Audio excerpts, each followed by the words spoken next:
Bismillahirrahmanirrahim. Assalamualaikum warahmatullahi wabarakatuh. Waalaikumsalam Waalaikumsalam warahmatullahi wabarakatuh. Alhamdulillahilladzi ja'ala fis sama'i buruja wa ja'ala fiha sirajan wa qamaran munira. Huwallazi ja'ala al-laila wan-nahara khilfatan liman arada yadhakkara aw arada syukura. Wa ibadur rahman alladziina yamshuna 'alal ardi hawnan wa idza khatabahumul jahiluna qalu salama. Asyhadu an la ilaha illallah wahdahu la syarikalah wa asyhadu anna Muhammadan 'abduhu wa rasuluh. Allahumma shalli wa sallim wa barik ala sayyidina Muhammadin wa ala alihi wa ashabihi wa man tabi'a hudahu ila yaumiddin. Amma ba'du. Iya, nanti ya, memang benar. Bapak-bapak, ibu-ibu jamaah yang dirahmati Allah. Ketika kita sudah melaksanakan sesuatu, maka perbuatan itu akan menjadi milik kita kalau kita sambungkan kepada Allah Subhanahu wa Ta'ala. Kalau melakukan sesuatu, bisa tidak menjadi amal yang kita miliki karena tidak sambung kepada Allah. Kita tidak membahas secara fi'liyah, niat. Tetapi kita bicarakan ini hissiyah. Jangan biar tahu kata-kata hissiyah, ya, fi'liyah, amaliyah. Nah, kita yang bahas ini adalah bukan amaliyah. Amaliyah kan saya niat. Nah, itu namanya amaliyah. Fi'liyah adalah melakukannya, berkeinginan menyebutnya, dan seterusnya. Sedangkan hissiyah itu urusan-urusan daleman, urusan-urusan diri jiwa, terucap atau tidak terucap, dan lain sebagainya. Urusan sambung kita pada Allah. Nah, ini. Karena itu saya selalu membaca buku agar tidak keliru. Karena itu hal-hal yang bentuknya rasa. Bentuknya kalbu, rasa. Karena itu kembali saya bukakan sebuah buku yang sudah saya PDF-kan biar gampang dilihat oleh panjenengan. Bukunya namanya Al-Aqlu wal Hawa. Yang sekali kemarin saya sampaikan. Al-Aqlu wal Hawa ini ada topik di dalamnya tafsirun niyah. Fadidduhu niyatul khairi wa niyatul syarri. Jadi niat itu ternyata di dalam diri kita ini ada niat baik dan niat tidak baik. Bukan niat baik itu saya berbuat baik, bukan. Niat tidak baik itu saya akan niat untuk mengingkari, niat untuk tidak sholat, niat. Bukan itu, bukan. Tapi niat khairi itu niat yang sambungnya kepada Allah. Dan niatus syarri niat yang sia-sia, yang tidak berguna. Atau niat yang tidak bisa sambung kepada Allah. Yes. Saya sampaikan satu persatu, tak puter-puteri dengan tulisan, dengan pensil biar tahu yang sudah dibahas. Di sini ada kata wan niyatu.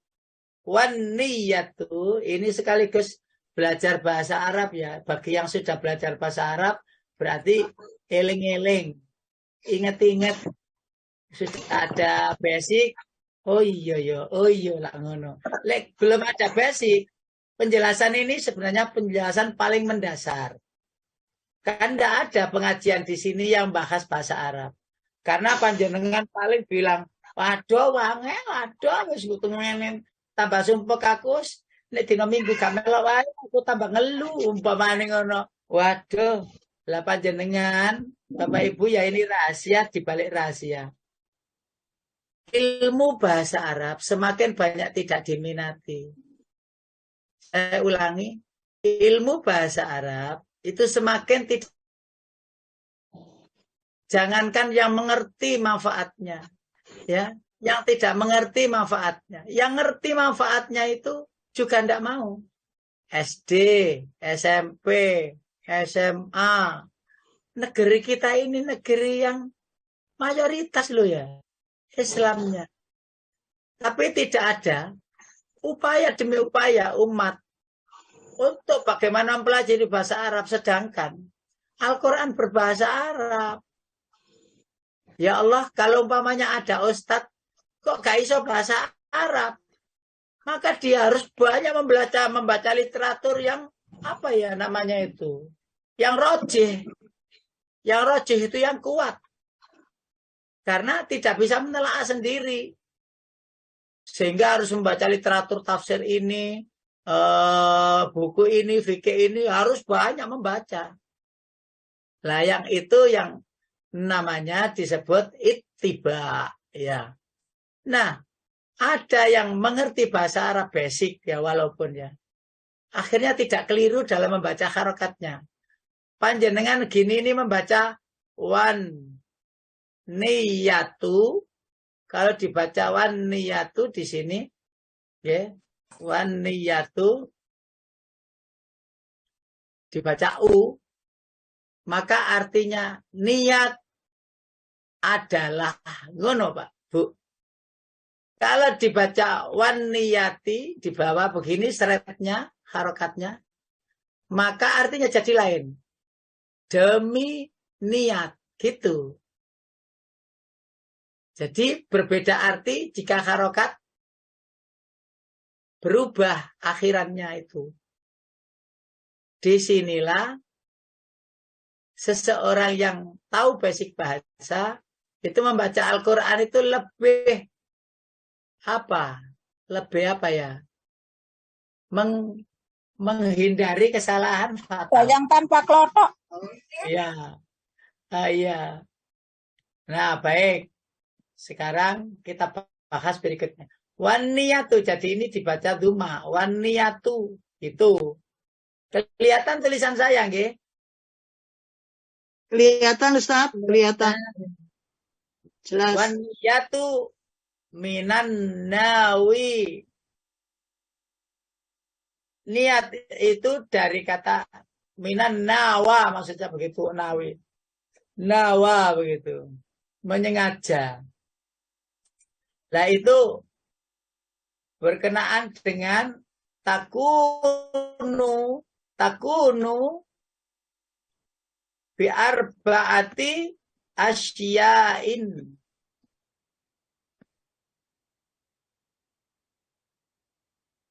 Membahas atau ada 4 bahasan. Takunu ada bi'arba'ati asyain. 4 bahasan. Salah satu diantaranya ahaduhuma bikasri raghbatihi fid dunya.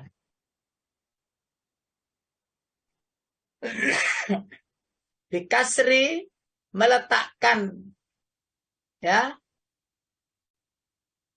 atau menghilangkan atau membuang raghbatihi fid dunya, keinginannya tentang dunia.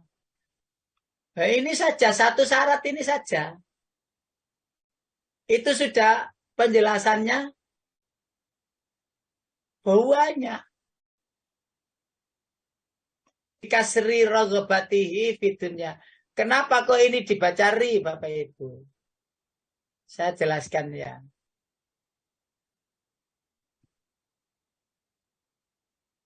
Kenapa ini dibaca ri? Dibaca ri begini. Rogbatihi fit dunya. Nah, fathah.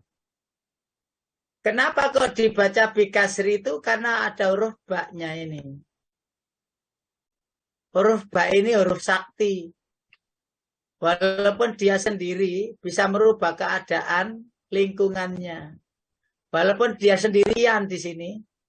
Yang ini aslinya hu, dunya. Itu menjadi hi, dunya. Jenengan tahu surat Al-Fatihah itu diawali dengan kalimat ayat apa? Bismillah. Hah? Apa? Bismillahirrahmanirrahim. Itu menurut riwayat Asyim. Bismillah nomor 1. Yang kontra itu riwayat Imam Nafi. Bismillah tidak termasuk ayat 1. Tapi ketahuilah bahwa huruf pertama itu huruf apa Bapak Ibu? Huruf ba.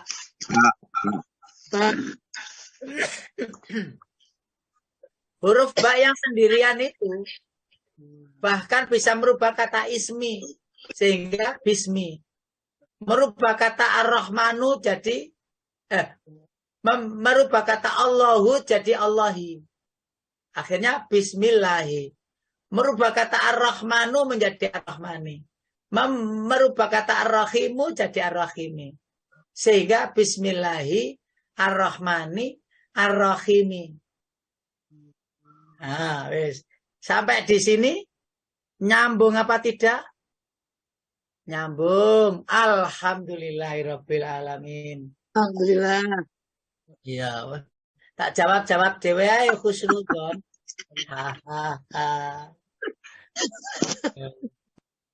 Ya, tak jawab dhewe. Ustaz, isu-isu ngene kok wis abot. Yo, materi ini kok abot, aku ngantuk. Aja. Jangan.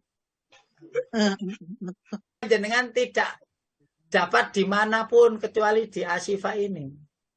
Tak selingi panjenengan ben rada canggih titik ngono lho. Loh, ngapunten ya. Ngapunten. Andaikan ilmu bahasa ini tidak ada, kiamat. Ilmu pengetahuan tidak akan menjadi rojih. Menjadi kuat. Karena kuatnya Al-Quran itu karena ilmu bahasanya yang paten, yang menyertainya. Jadi Al-Quran itu dikawal oleh Allah dengan ilmu bahasa, ilmu tajwid, ilmu irama. Akhirnya semuanya membentengi Al-Quran itu sampai sekarang nggak bisa berubah itu karena dibentengi oleh ilmu-ilmu itu. Yang ilmu bahasanya habis diterjemahkan gini, bisa begini. Loh, lihat dulu bahasanya. Dia jadi isim, jadi kata benda apa kata kerja, apa dia huruf, apa kedudukannya sebagai mubtada khobar atau subjek predikat objek. Itu kedudukan itu diketahui dari mana? Bahasa. Ya Allah, ya Rahman, ya Rahim. Walaupun di Al-Falah itu kan kelas besar ya. 2000 sekian. Kelas bahasanya itu cuma 6. 7 apa 6 gitu.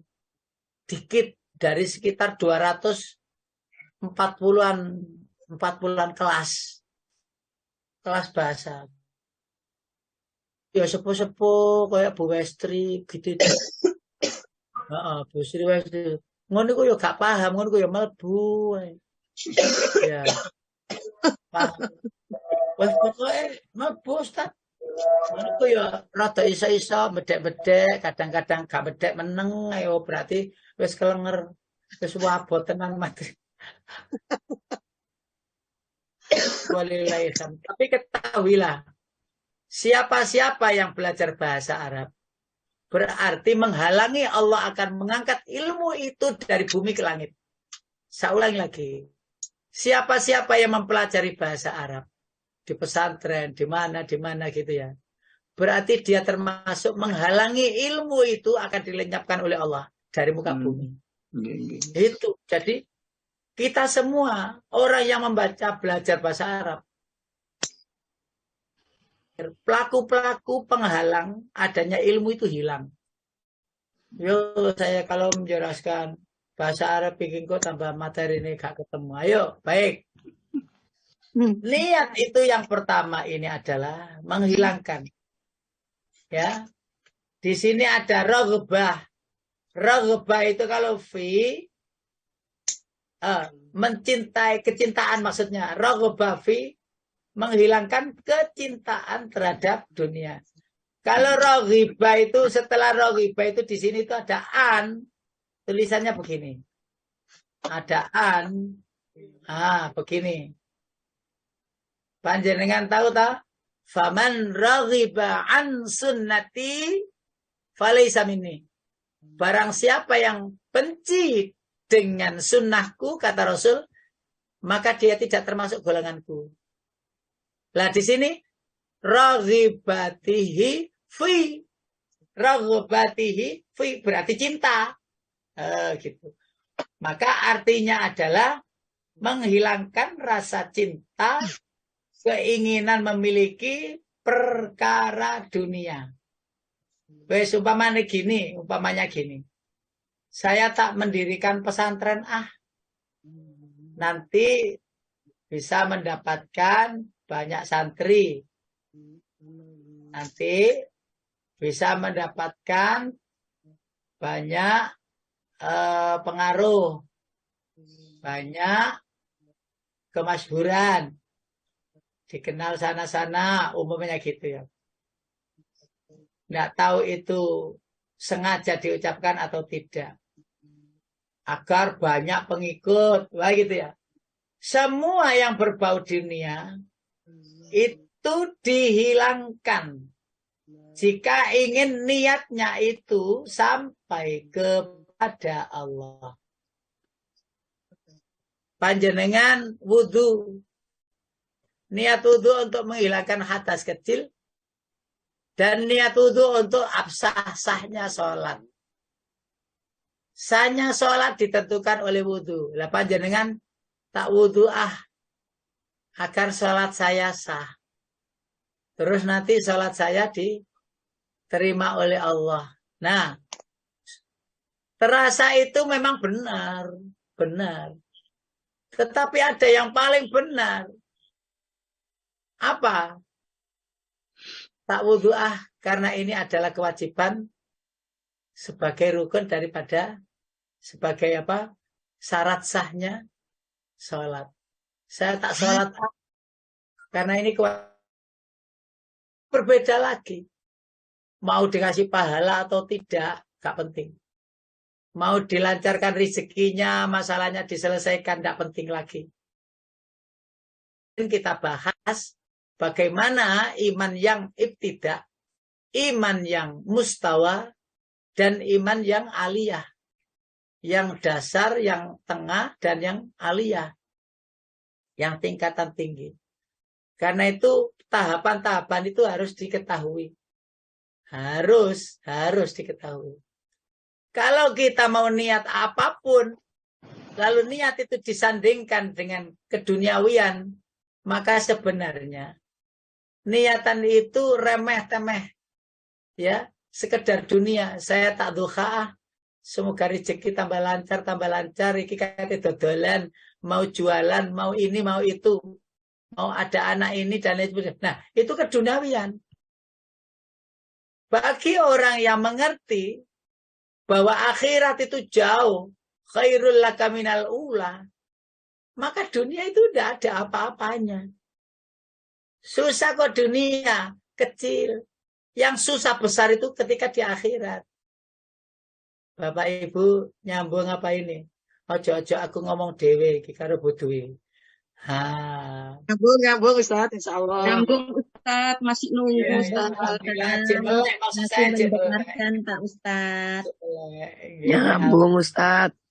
Saya keres-kereskan, saya bentur-benturkan ilmu ini agar pikiran relung hati kita semuanya itu melek. Maksud saya melek loh. Ada loh orang yang melek matanya itu tapi kepejam hatinya. Jadi hidup matanya itu ngelihat, tapi tidak ada rasa apa-apa. Itu yang masalah.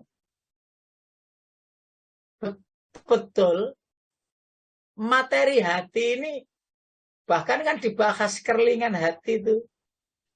Panjenengan berjalan menuju tempat ngaji, sholat, atau apa. Itu hati itu kalau hidup, sambung dengan Allah, itu maupun dekat, itu terus indah, terasa indah, nggak ada apa. Tetapi orang tidak semua bisa begitu. Sampai kesenggol temannya di perempatan jalan. Teman pengendara itu. Lah temannya itu marah-marah. Lah kita kok tenang saja dalam hati tersenyum walaupun muka ini ya melihat kejadian barusan senggol-senggolan hampir jatuh. Orang yang kena senggol atau orang yang nyenggol kita itu marah-marah gitu. Berarti dia bukan anggota pengajian Asyifa. Kalau anggota pengajian Asyifa itu, walaupun mantan pejabat, mantan preman, walaupun mantan purnawirawan gitu, itu kan masih ada gitu. Karena pernah menjadi penguasa pimpinan, terus dia itu merasa minta menang karena pernah jadi orang besar. Itu kalau masih ada, wah itu rugi itu. Ngaji selama ini nggak ada manfaat dan itu sia-sia. Kesantunan, halim, lembut ya, itu harus terus ada, Ya sesekali itu memuncak itu wajar, mau jenenge manusia. Namanya manusia wajar, tetapi gampang lerai. Ya Allah, astagfirullahaladzim. Melerai-lerai sendiri, didem-dem dewe. Karena itu ilmu namanya. Sehingga niatan tadi ngaji terus ada jatuh atau kesenggol itu nggak ngefek, nggak menghilangkan niatan kita tadi untuk ngaji. Bepergian kemana untuk silaturahim, ada kejadian, nggak ngefek. Tetap silaturahim itu menjadi niatan awal. Sedangkan kejadian demi kejadian yang terjadi di perjalanan, itu adalah gelombang-gelombang riak-riak untuk memperindah hati kita. Memperindah. Ada kesusahan, kesedihan, itu memperindah agar kita itu semakin lengket kepada Allah Subhanahu wa Ta'ala. Itu bukan persoalan dunia. Wes beres, wes tak bayar. Berapa sih? Jangan sombong. Jadi hilangkan itu dan tetaplah dekat dengannya. Walaupun badan ini ya sibuknya bukan main. Bikinlah hati itu tetap itmi'nan, tumakninah, wa tatma'innu qulubuhum bi dzikrillah. Bukankah sudah ada itu surat nomor 13 ayatnya ayat 28. Boleh dong diterjemahkan ulang. Itu sering sekali kita ulang. Surat 13 ayatnya ayat 28. Ayat 28. Oke, niki sering niki benar. Bismillahirrahmanirrahim. Langsung Bang ya. Yaitu orang-orang yang beriman dan hati mereka menjadi tentram dengan mengingat Allah. Ingatlah, hanya dengan mengingat Allah hati menjadi tentram. Ya. Ayo Bapak Ibu berlatih. Saya pun juga berlatih. Dan berlatih tidak ada hentinya, terus-menerus. Berlatih apa? Ketika kita sudah sendiri, itu merasa bahwa Allah dekat dengan kita. Karena kita panggil-panggil namanya, karena kita sebut-sebut namanya di hati. Ya Allah, hari ini itu, dan sebagainya. Sehingga dengan begitu, niat apapun itu selalu menepis kecintaan untuk keduniawian. Keduniawian. Ngapunten ya. Ini dulu pernah saya sampaikan. Bapak Ibu yang dirahmati Allah. Terus terang ya, saya ngomong ini terus terang. Saya atau online dengan Asyifa ini kan ada bisyarah. Setiap bulan diberi bisyarah. Nah, berarti bahasa jual beli gitu, saya telah menjual ilmu, panjenengan telah membayar. Ini bahasa kasarnya kan begitu. Nah, lalu dalam hati saya itu menginginkan kok sakmene ya gak ditambah. Maka apapun yang didapat, apapun yang disampaikan, sia-sia tidak mendapatkan apapun. Karena yang dicari itu dunia. Nah, ini contoh yang paling tak jelaskan. Terus saya sudah menyampaikannya. Lalu Asyifa memberi bisyarah tiap bulan. Berarti saya gak dapat apa-apa. Gak dapat akhirat.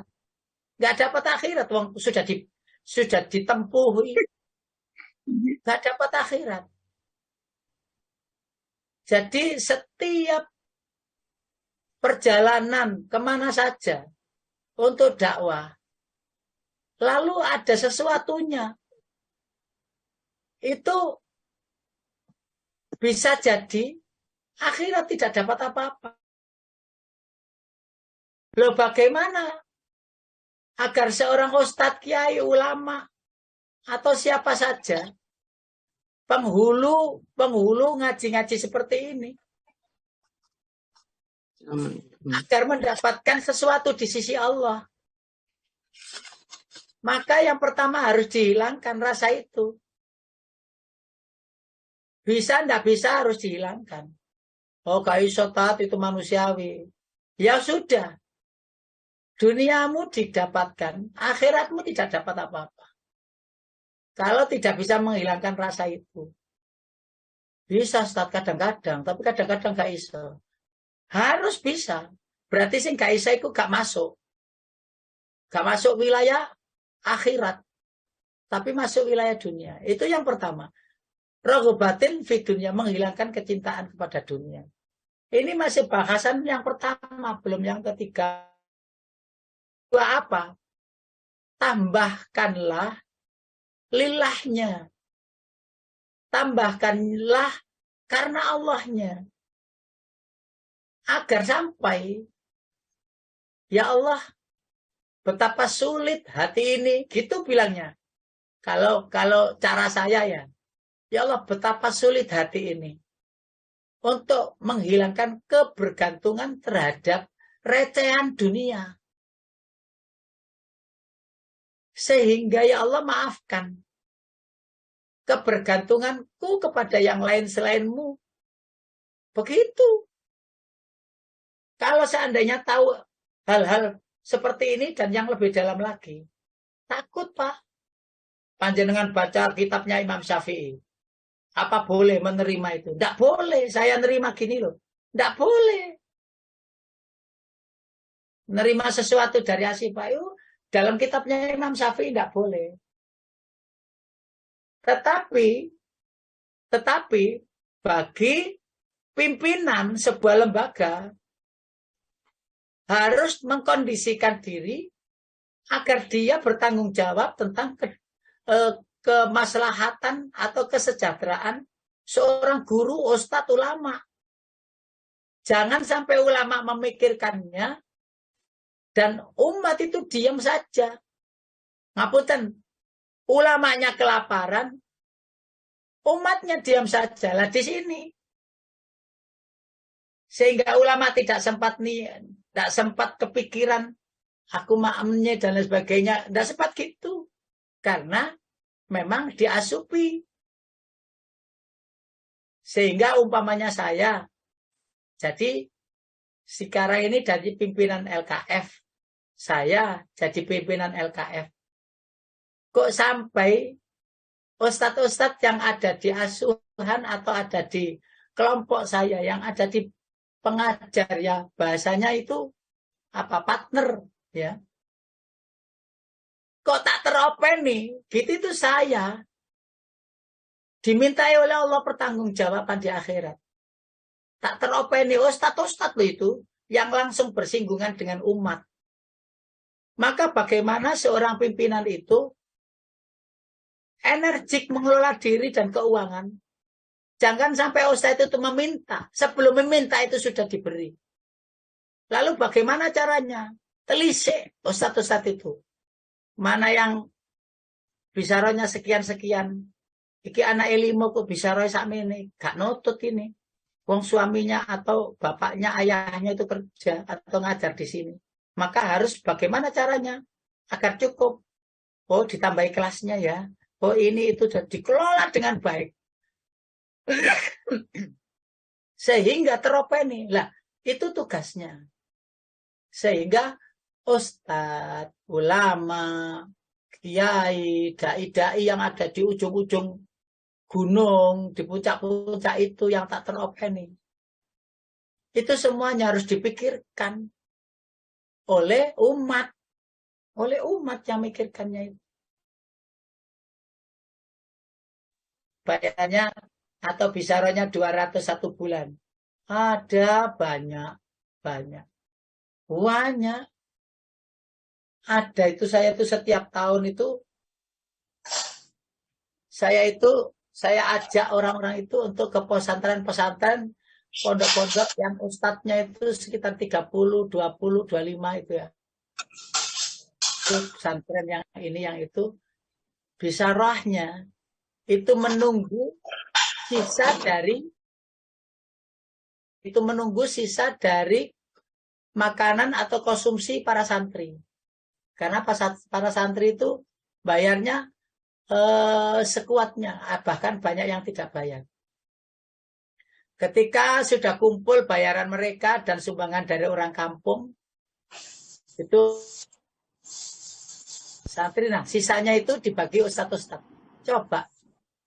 Lah kalau nggak sisa itu ya dapatnya itu sampai hanya 75.000, 100.000, 150.000 sebulan loh Bapak Ibu. Sebulan loh itu loh.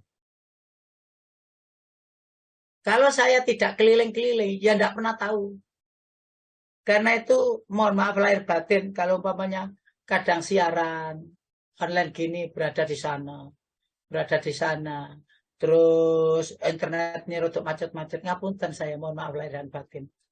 Jadi, karena ini mungkin 3-2 tahun ke depan ini, saya tidak terlalu banyak keluar, karena ya persoalannya saat ini berada di posisi harus itu sebagai tambahan agar kebergantungan kita kepada Allah tidak berubah. Walaupun rizki banyak, itu tidak ngefek. Tidak ngefek itu artinya kok tambah gembiranya, tidak. Likaila ta'saw ala ma fatakum wala tafrahu bima atakum wallahu la yuhibbu kulla mukhtalin fakhur. Boleh dong dibuka di surat Al-Hadid, mudah-mudahan betul. Yaitu pada surat nomor 57 Al-Hadid ayat 22 dan 23. Pak, bismillahirrahmanirrahim. Setiap bencana yang menimpa di bumi ini, Pak Ustaz. Ya, betul. Setiap bencana yang menimpa di bumi dan yang menimpa dirimu sendiri, semuanya telah tertulis dalam kitab, yakni Lauhil Mahfuz. Sebelum kami mewujudkannya, sungguh yang demikian itu mudah bagi Allah, agar kamu tidak bersedih hati terhadap apa yang luput dari kamu, dan tidak pula terlalu gembira terhadap apa yang diberikannya kepadamu. Dan Allah tidak menyukai setiap orang yang sombong dan membanggakan diri. Ya, 2 ayat ini nasihat hati untuk tetap lerai, untuk tetap tenang, untuk tetap nyaman di zonanya. Ketika ada bencana, itu ia bingung karena merasa itu tidak menyenangkan. Padahal kenapa kalau dapat kebahagiaan yang banyak, itu tidak dianggap bencana. Padahal itu lebih bencana daripada bencana di dunia. Karena bencana kebahagiaan itu bencana akhirat. Apa maksudnya? Tanggung jawabnya. Sehingga seandainya ngapunten ya, lebih baik diberi kemiskinan daripada diberi kekayaan, itu lama sekali masuk surganya. Seandainya banyak orang yang tahu. Loh, status gitu ya, lah kaisar ini. Oke. Kalau menginginkan kebahagiaan dalam bentuk finansial, maka Allah akan berikan kebahagiaan finansial. Tapi tidak mungkin itu kita bawa sendiri ke akhirat. Titipkan yatim piatu du'afa. Titipkanlah di pesantren-pesantren anak yang makannya itu sederhana-sederhana. Titipkan itu. Dan niatkan kepada Allah bahwa saya telah menunaikan kewajiban untuk membimbing, membina orang-orang yang tidak tahu jadi tahu, orang lemah jadi kuat, orang yang tidak berkecukupan ya jadi berkecukupan, dan seterusnya. Nah, asal tahu cara penggunaan. Insya Allah kita semua ini yang ngaji Asyifa, yang ngaji di Asyifa ini diberikan karunia demi karunia Allah. Jangan khawatir, panjenengan, jangan khawatir. Optimislah, mengharap bahwa segala keduniawian ini penting, tapi tidak lebih penting dari segala atribut yang berhubungan dengan perjalanan kehidupan akhirat. Yang kedua, biqasdil amal. Yang kedua, wasani biqasdil amal. Jadi amal loh ya, pakai hamzah loh ya, ini pakai hamzah loh ya. Panjenengan itu membaca amal pakai hamzah, beda amal pakai ain. Kita tambah mana? Kenapa Pak Qadar amal pakai hamzah, masih ingat? Amal pakai hamzah itu angan-angan.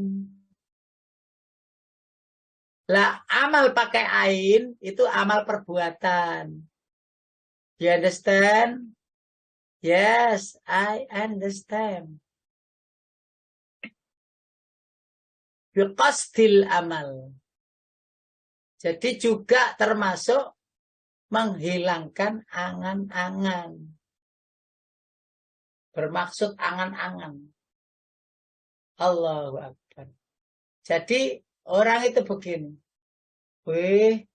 Ya Allah, seandainya saya itu punya ini, punya itu, pasti bisa begini, bisa begitu. Itu Sa'labah sudah mengalami. Qarun ya sudah mengalami. Qarun itulah ya miskin dulu. Sa'labah itulah ya miskin dulunya. Tapi nyatanya angan-angan yang ia khayalkan menjadi orang yang berkecukupan kaya, ternyata sibuk mengelola hartanya, maka lupa sibuk mengelola perjuangannya bersama Rasulullah. Sa'labah itu termasuk diingatkan oleh Nabi Musa, wahai Qarun saudaraku, zakat. Loh, apa di zaman Nabi Musa sudah ada zakat? Ada. Zaman Nabi Isa zakat ada.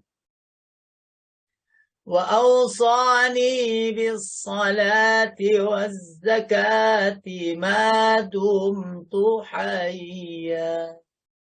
Dan diwasiatkan kepadaku untuk melaksanakan salat dan zakat.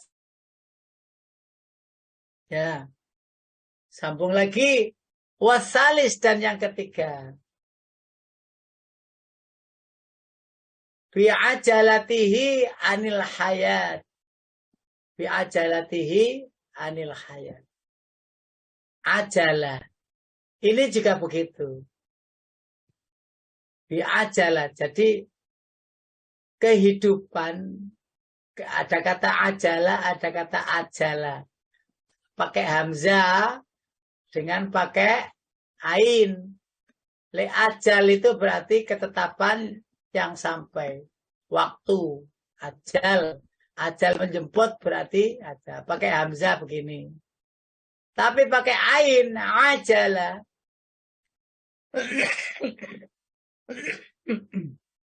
Ada doa begini. Allahumma inna nas'aluka al-khairi kulli. Allahumma inna nas'aluka khairi kulli. Ajilihi wa ajilihi. Cepat atau lambat. Cepat sampai, ya. Ajal itu sampai, cepat. Ajil itu lambat. Yakni dengan memperlambatkannya atau mengakhir-akhirkannya atau meremehkannya anil hayat terhadap kehidupan. Maunya kehidupan ini bagaimana, sejahtera, kepinginnya, dan lain sebagainya. Itu nanti. Mematikan bikasri. Bikasri ajilihi ajalatihi anil hayat. Terus yang terakhir, warrabi, yang keempat, bisyughlihi bitolabil akhirah. Maksudnya adalah sibuk atau menyibukkan, ya, dengan mencari kehidupan akhirat. Termasuk panjenengan pagi ini. Pagi-pagi umun-umun. Ya, sudah mencari kehidupan akhirat. Pada malaikat subuh tadi menyaksikan bahwa pagi ini kita ngaji. Subuh besok ganti malaikat yang berikutnya. Catatan terakhir kita ngaji lagi. Catatan pagi ini adalah catatan awal, catatan akhir dari para malaikat. Jadi aplosnya malaikat, aplosan, pergantian malaikat.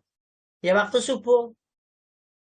Subuh catatan terakhirnya ngaji. Malaikat yang baru datang, subuh catatannya Pak Qadar itu yang ngaji. Jadi awal, pembuka, penutup. Ini kok ngaji terus ya. Ada wakil wong sing ngaji itu. Wong 90, wong 100 dan seterusnya. Nah, hal-hal seperti ini perlu kita istiqomahkan. Yang berikutnya, saya lanjutkan dengan keterangan penjelasan demi penjelasan. Saya hapus dulu coretan-coretannya biar tidak mengganggu. Nah, sekarang kita bahas fadid dunia. Adapun maka lawan kata niat al-khairi, kebaikan, yaitu niat asyari, niat keburukan.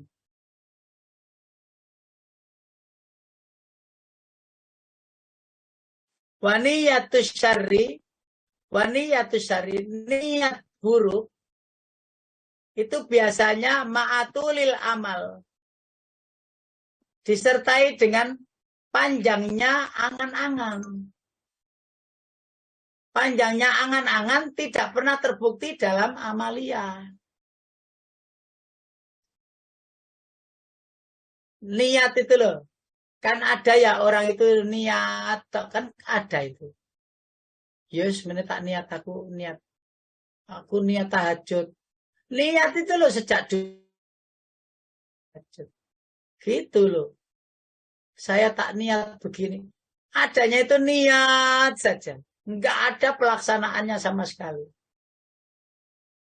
Lawan katanya, tulul amali qasrin.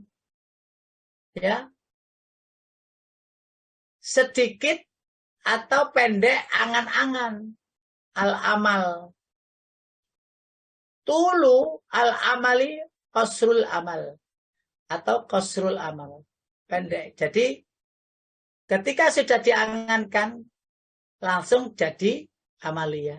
Ketika ada diangankan, langsung ada action, bentuk amalia yang akan dilakukan. Wa qasrul amal, pendek angan-angan.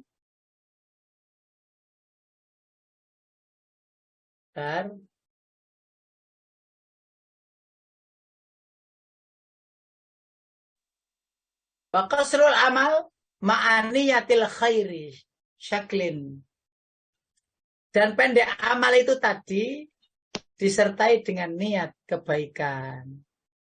Tentu saja niat kebaikan ini sebagai syarat sahnya qasrul amal. Mengangan-angankan. Kan harus diangan-angan dulu. Apa yang akan dilakukan, apa yang akan dikerjakan. Lalu terus diniati. Lah, saya membaca sebuah buku. Ciri-ciri orang sukses. Itu adalah orang-orang yang setelah akan merencanakan untuk hari esoknya di malam sebelum tidurnya. Ya Allah, saya besok itu mau memprogram begini-gini. Dan itu tertulis. Saya baca itu. Saya sendiri belum bisa melakukannya.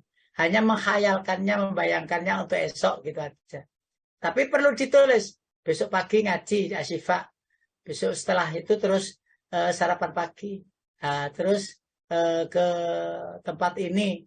Terus ke tempat itu. Nah, ciri-ciri orang sukses diantaranya seperti itu. Sebuah literatur buku ya. Baca itu kira-kira 6 bulan yang lalu ya. Trik-trik orang-orang sukses itu. Ternyata begitu. Walin nawa salah satu alamatin. Walin nawa salah satu alamatin. Niat itu ada 3 alamat, 3 tanda.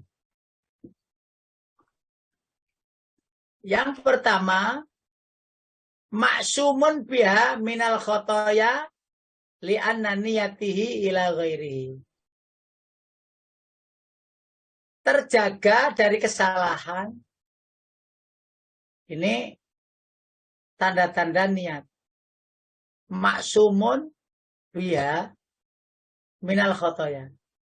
Terjaga kesalahan ya dari niat. Li'anna niyatihi ila ghairihi. Karena niat yang ia lakukan untuk yang lain.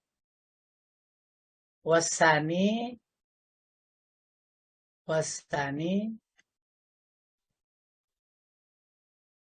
kita geser sedikit.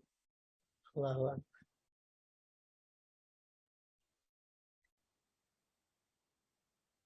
Wasani amanazalati li'anna sahibun niyah kullun ma yazulu.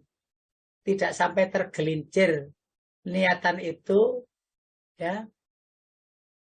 Walaupun sedikit. Tidak tergelincir niat, tidak merubah niat. Sholat duhur, loh, lali kira asar, terus dirubah niat, maka gagal. Maka di antara ciri-ciri orang yang gagal itu adalah merubah niat di tengah perjalanan.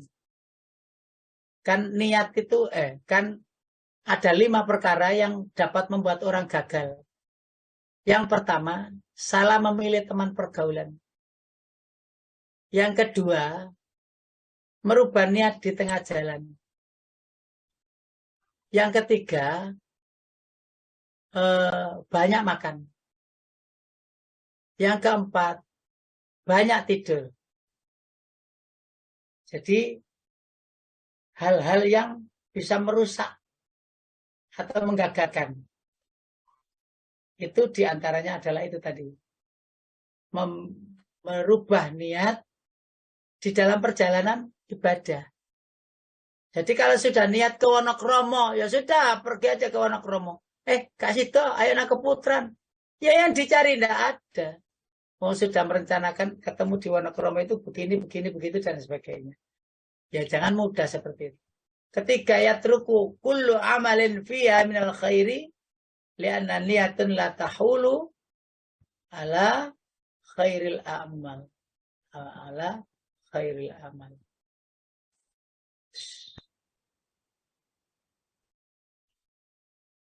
Nah, ini ada ala khairil a'mali. Saya ulangi yang ketiga, meninggalkan kullu amalin fihi minal khairi. Setiap amal yang di dalamnya. Baik dari hal-hal yang tidak baik. Li'anna niyatan la tatahawwalu. Tidak meliputi ala khairil amal. Seluruh amaliyah yang kita lakukan. Jadi tidak meninggalkan. Amal-amal yang sudah kita lakukan baik itu untuk kita istiqomah, kita niati yang terus-menerus ya untuk menjaga kebaikan amal yang kita lakukan. Bapak Ibu yang dirahmati Allah, kita lanjut menyempurnakannya besok. Salah satu asyain min fi'alin nawi. 3 perkara berkaitan dengan niat. Jika tidak lupa, kita akan tambahkan pada pertemuan yang akan datang. Terima kasih. Mudah-mudahan dipahami. Silakan.